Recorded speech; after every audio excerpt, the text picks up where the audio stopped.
Alright guys, so the question is Mick taking the mick? Okay, that's the question, you know what I mean? That's where we start, okay? Now, there's a lot to cover today. We're going to full yong it today. We're going to do a lot of quotes. We want to get the whole story out for you as much as possible, and then we might talk about a bit of it at the end. Should we actually explain, though, what this topic is? Sam? Well, actually, I like this because the watch time, you see. So they're not sure what we're talking about. Mick Gordon, the issue that they may be having with id, all that and more after the drop.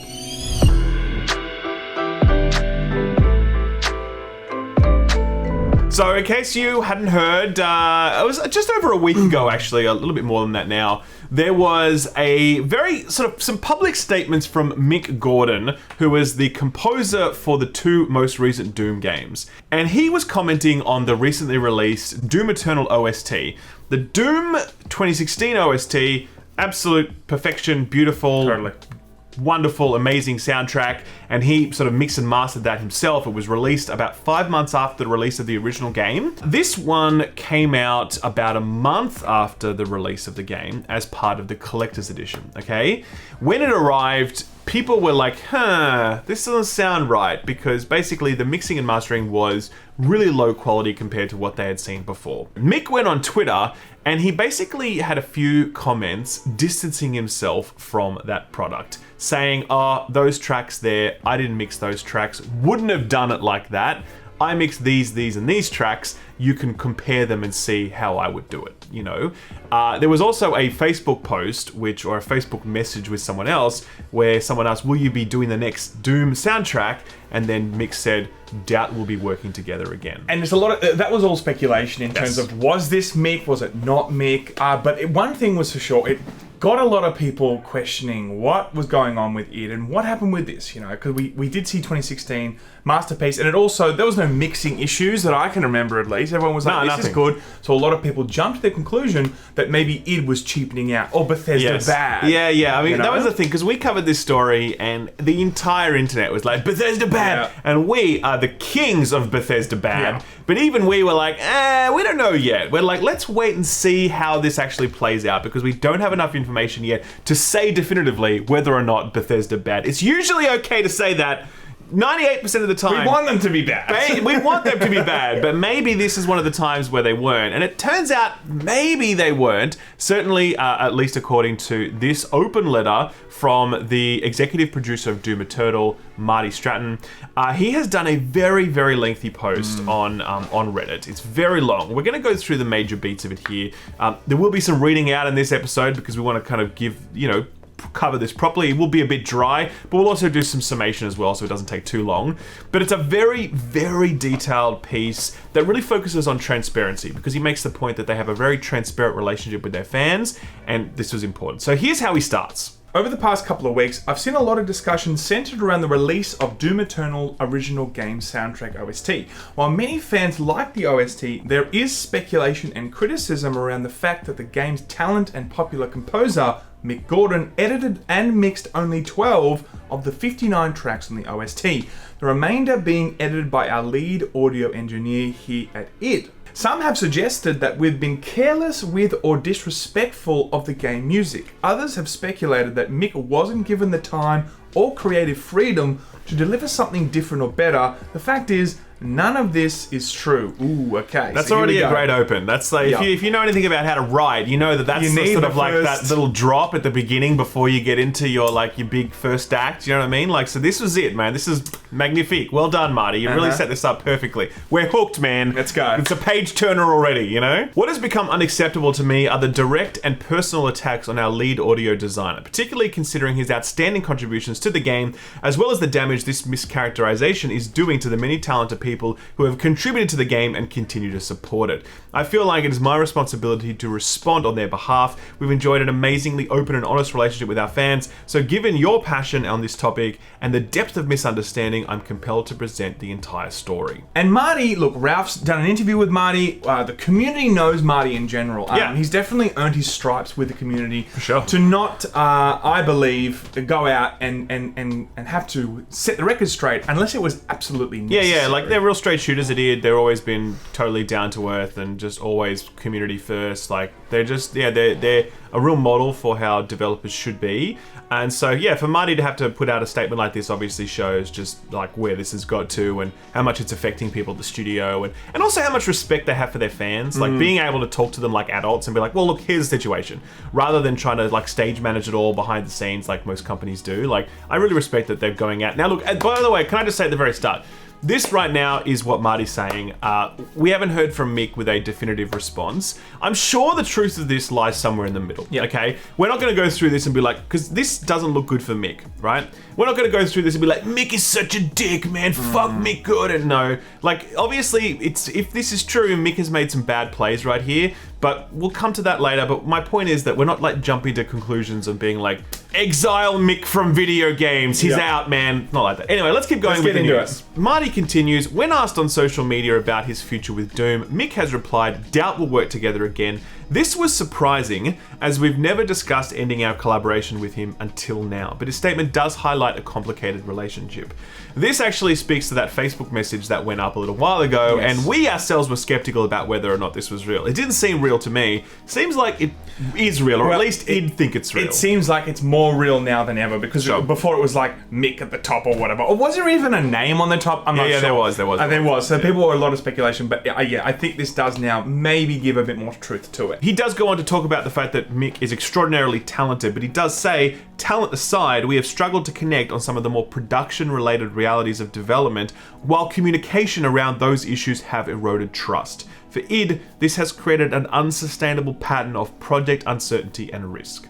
Pretty strong out the gate. I mean, we can already tell here that it's definitely a situation of the work was fine. It was actually about a mismanagement of time, it seems. Correct. Yeah. So he goes on in this next paragraph to talk about the fact that the Doom OST was promised as an item in the collector's edition of Doom Eternal, okay? It was like $200 for that collector's edition, I think, or maybe there was a different version, I don't know. But anyway, people would get the soundtrack if they bought the collector's edition. That agreement was struck in January of this year for the soundtrack to be delivered in March. And just to be clear, it's not actually write it, it's actually get it mixed, okay? Because in the response that Marty gives, when I first read it, assumed that he was talking about the music. He's talking about just the editing. So he ultimately had, from January to March, he had time to fully edit the 12 agreed tracks that he was supposed to be giving to it. Yeah, well, this is the thing, right? So it's not like make all the music. The music was already made in a sense, but then it was like, okay, now you need to mix it so that it's ready for a soundtrack and master it so that it sounds good on, you know, when it's studio quality, right? So that was the thing. And there was a deadline of January, the deal was signed, it was meant to be out in March. Now, that's a truncated timeline. For example, Doom 2016, the soundtrack came out about 5 months afterwards. So I wonder if that was too ambitious a timeline to set for this project. However, Mick agreed to it, right? He did sign it. He didn't say, sorry, no, can't do that, impossible. He said, sure, man, I can do that for you, no problem. Now, Mick's been doing this for over 20 odd years or so. So look, Mick would know the rough time schedules to actually get this stuff executed. Having said that, to mix something, you know, in a single track, there's usually like 40 to 100 different wavelengths or effects and stuff. There's a lot to it. Having said that, he did agree to that. So, you know, he should have been able to deliver that. So the deal, though, was he would deliver 12 tracks. Marty clarifies the final agreement, though. Quote, the terms of the OST agreement with Mick were similar to the agreement on Doom 2016 in that it required him to deliver a minimum of 12 tracks, but added bonus payments for on-time delivery. The agreement also gave him complete creative control over what he delivers. So at this point, they have an agreement for 12 tracks to be delivered in March, and that it's now January, okay? On February 24, Mick reached out to communicate that he and his team were fine with the terms of the agreement, but there was a lot more work involved than anticipated, a lot of content to wade through, and that while he was making progress, it was taking longer than expected. He apologized and asked that ideally he'd be given an additional 4 weeks to get everything together. He offered that the extra time would allow him to provide upwards of 30 tracks and runtime of over 2 hours, including all music from the game arranged in soundtrack format and as he felt it would best represent the score in the best possible way. So I'm hearing that and going, okay, so I cannot, so he's already not delivering and he's like, you know what, don't worry about it. I'll deliver double, more than double, baby. Don't worry, just give me 4 more weeks. That's right. You know, I think that he obviously you know, as an artist, he was probably sitting there going, I'm not fully delivering right now. Maybe I can just double the amount I give to make up for this. And then I'm sure he's also a perfectionist in the sense that like someone sure. with that amount of talent would want everything they put out to be as good as possible. 100%. And he wants to produce the best thing you can. 100%. I think when you double the amount that you initially promised, that comes from a place of, I want to make sure I make up for this. For sure. You know? Mick's request was accommodated, allowing for an even longer extension of almost 6 weeks, with a new final delivery date of mid-April. In that communication, we noted our understanding of him needing that extra time to ensure the OST meets his quality bar, and even moved the bonus payment for on-time delivery to align with the new date so he could still receive the full compensation intended, which he will. In early March, we announced via Twitter that the OST component for the Doom Eternal Collector's Edition was delayed and would not be available as originally intended. Bethesda would have never agreed to that, okay? Only it, everybody. Only, yeah, that's right. But like, let's be real here. This is a very good move from id to extend the date by you know, to 6 weeks instead of just 4. If correct. And then to move the on-time payment date. Like, they didn't have to do that. Yeah. They could have just done like the, nah man, sorry. They did with Obsidian with Fallout New Vegas. They're like, nah, you missed the Metacritic by like 1 point. Fuck you, man, no bonus, you know. So they did the right thing by him here, no doubt about that. But it's also important to mention, I think, that they were also managing, you know, wanting to make sure that he feels as comfortable as possible and making sure that he delivers the best work possible because he feels still there on his side. If they came out and said, oh, we're not going to give you the bonus, dude, but just get us the stuff, he'd be like, well, fuck you guys. You know what I mean? Like, it affects the work. Of course. So I think they had to manage that too. Marty also makes a point here that they needed to deliver the OST by April because it actually affects refund laws. And people can request refunds if they didn't get it by that time because it was an incomplete product. And if there's one area of law that Bethesda knows, it's refund law, man. That's one area that they got that shit down, you know. So they had that. They were no messing about on that one. And Mick Gordon is an Australian, okay. So that's right. Exactly. Like, okay. Well, we know about Australian law too. God damn it, you know.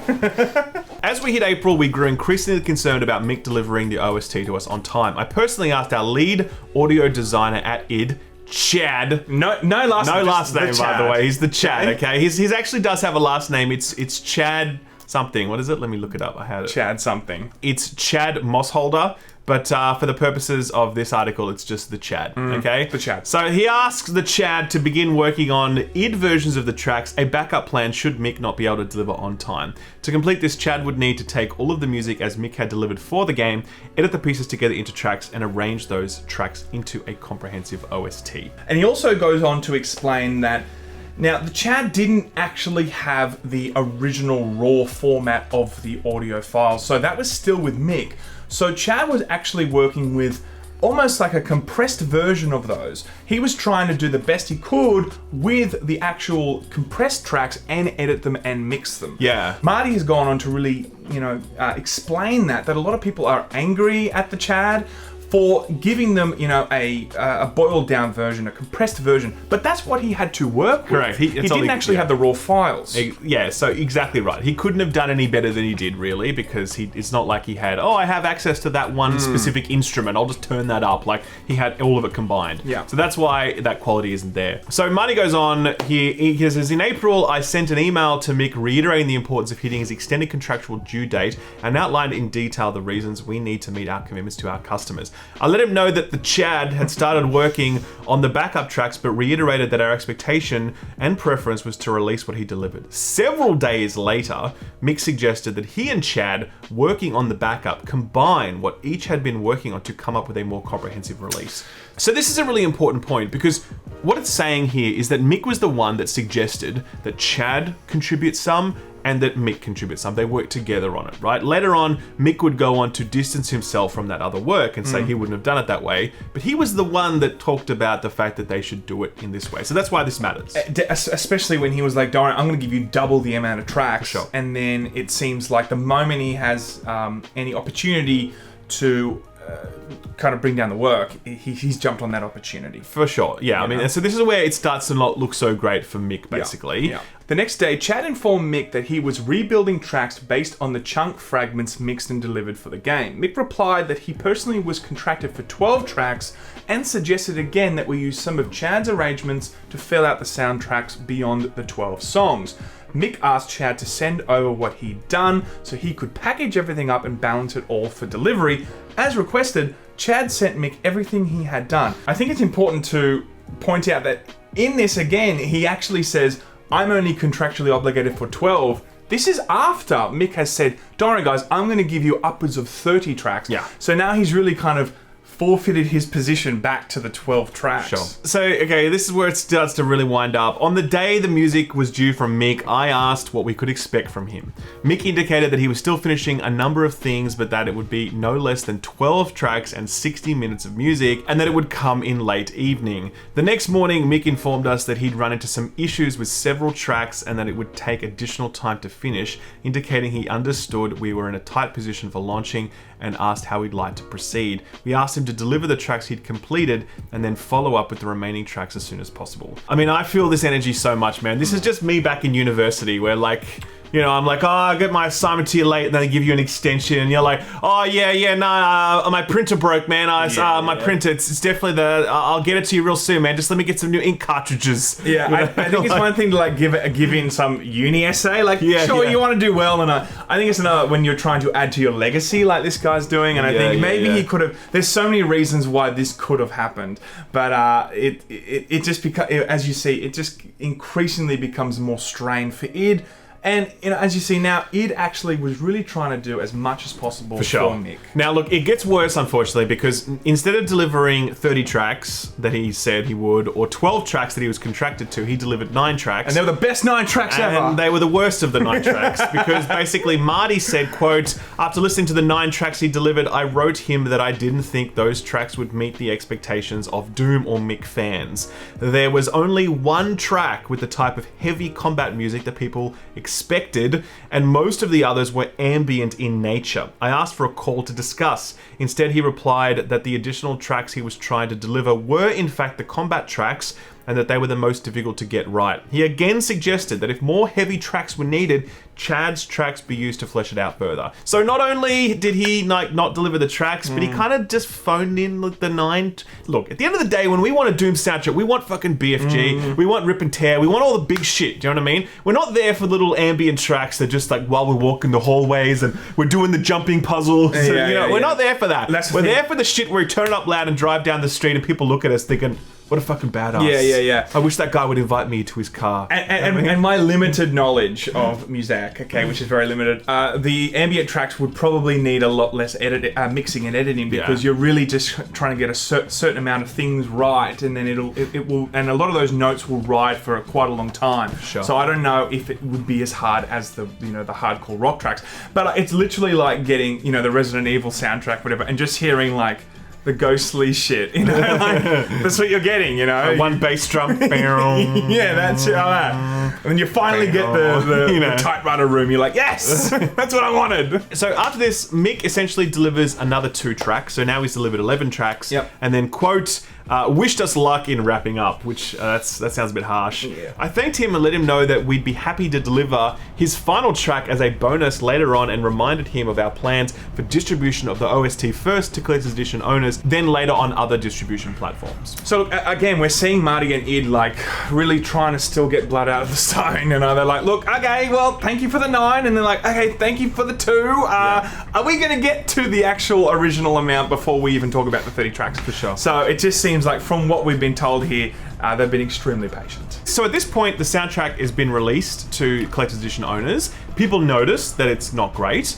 Quote, Marty, in reply to one fan, Mick said he didn't mix those and wouldn't have done that. That and a couple of other simple messages distancing from the realities and truths I've just outlined have generated unnecessary speculation and judgment, and led some to vilify and attack an id employee who simply stepped up to the request of delivering a more comprehensive OST. Mick has shared with me that the attacks on Chad are distressing, but he's done nothing to change the conversation. Look, number one, he should have just maybe stayed out of it. If a lot of people on Reddit and Facebook are going to hit people up when they want to get some understanding, but if this is correct, it really was, I think, Mick's responsibility just to kind of stay out of it. Yeah, because he's ultimately forced the hand of id here to make sure that this is actually clarified, because the Chad is actually getting attacked, and Marty, I think, really needed to set the record straight for future games too. For sure. Well, this is it. It does affect future games, and this is where, and I'll skip over a bit here, but we'll get to the end. This is the really important part.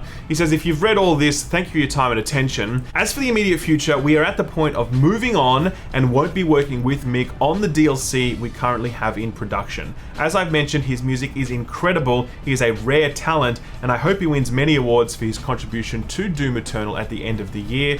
I'm as disappointed as anyone that we're at this point, but as we have many times before, we will adapt to changing circumstances and pursue the most unique and talented artists in the industry with whom to collaborate. Our team has enjoyed this creative collaboration a great deal, and we know Mick will continue to delight fans for many years ahead. Look, very gracious, by the way. Yeah, at the end. I think that, look, Marty and id have the long game to plan here. Number one, they've got the DLCs, and they've got the additional Dooms. Sure. A lot of people, if they did not see this and understand the story, they would be like, Mick Gordon's not in DLC? Well, screw that. Yeah, Bethesda sure. bad. Id bad. Screw them. They've screwed over, Mick Gordon. And from the comments that he was making, he may have gone along with that. You know what I mean? Like, who knows? But I think that they were pushed in a corner here where they really needed to clarify before they give any additional content, because the story, the narrative that's being pushed out there would have really compromised those sales and the reception of that game. Yeah, and look, here's the thing, right? This is at the beginning. I'm like, we're not going to dump too hard on Mick. Like, it sounds like Mick has been a bit of a dick here, right? If we can believe all of this, and as I said, the truth is going to be somewhere in the middle, right? We haven't heard from Mick. We haven't heard Mick's response. He might offer some clarification, but certainly on face value, it doesn't look good for Mick. Yeah. At the same time, I'm like, look, he's an artist. I know it's unfair to apply different standards to different personality types, professions, whatever. But like, he's an artist, man, and sometimes these things happen with artists where it's hard. We like, give me this incredible masterpiece within 3 months, and this person's like, yeah, I can do that, I think. And then who knows? They get caught up in their head. I don't know, man. I'm not making excuses for him. I'm just saying, like, no, but I think it's important. I think it's a thing. You know what I mean? I think it's a thing. We don't know what's going on behind the scenes, and we don't know what might have been going on in his life. Now, he did have a job to do, and he ultimately didn't deliver that full experience that he was paid for. I think, we probably won't know the full truth, but this is what we've got right now. I wonder if Mick is going to actually respond to this. I don't know. We'll see. I mean, I maybe he will. It's his legacy. I feel like he has to. Totally. If this is your reputation, your legacy, you've kind of got to speak up. It is an unfortunate situation. It is one time where Bethesda, it seems like, did not do anything wrong. Not Bethesda. And that's the id. Well, maybe id. it's okay. Yeah, I guess that's true. That's the hard part. So admitting that maybe Bethesda not bad is the real tragedy of this story. Yes. I think But look, we'll keep you updated if Mick does respond or if any further news comes out of this. And we know it was a long episode there. We know there was a lot of reading, but we wanted to make sure we got all the facts right and Marty's words were there. So anyway, let us know what you think in the comments below. Like and subscribe. Is Bethesda bad? Yes, but were they bad here? Maybe not. Okay, let's just have it out in the comment section. And that's the end of the episode. Goodbye.